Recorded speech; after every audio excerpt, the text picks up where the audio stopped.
नमस्ते, सम्पूर्णमा हार्दिक स्वागत छ। शुभ प्रभात, गुड मर्निङ। आज म खेतीपातीको निरीक्षण गरिरहेको छु। यो वर्ष समयमै पानी नपरेको कारणले गर्दा गहुँ बालीलाई केही असर पुग्न गएको छ। हेर्न सक्नुहुन्छ हाम्रो गहुँ बाली अलि असर परेको छ। तैपनि हामीले जराको लागि सिँचाइ चाहिँ गरेका छौँ। खोलाको पानी ल्याएर स्प्रिङ लगाएर हामीले सिँचाइ गरेका छौँ।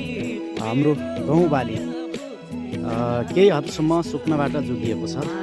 गरी देख्नुहुन्छ तोरी फुलेको छ, गहुँ हरिया छन्, तर माथिबाट पानी नपर्दा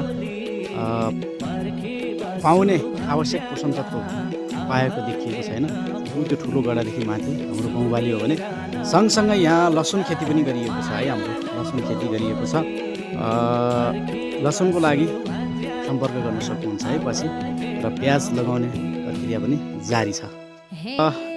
यो गडामा प्याज खेती गर्नको लागि हामीले पलेउटाहरू जलाइरहेका छौँ। यस गडामा चाहिँ हामी प्याज खेती गर्ने तयारीमा छौँ है त।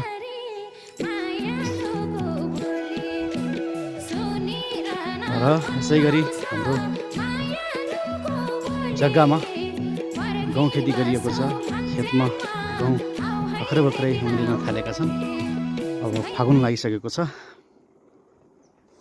यही पाइपबाट हामीले खोलाबाट पनि पानी हालेर सिँचाइ गरिरहेका छौँ। यो स्प्रिङ्कलर पनि देख्न सक्नुहुन्छ है। यही हो सिँचाइ गरिरहेका छौँ हामीले। गहुँ खेती सिँचाइ गर्ने काम जारी छ, र अरू अन्य खेतीपाती पनि हामी सिँचाइ गरेर जे होस् सिँचाइ गर्नै पर्ने बाध्यता भएको छ। मौसमले साथ दिइरहेको छ।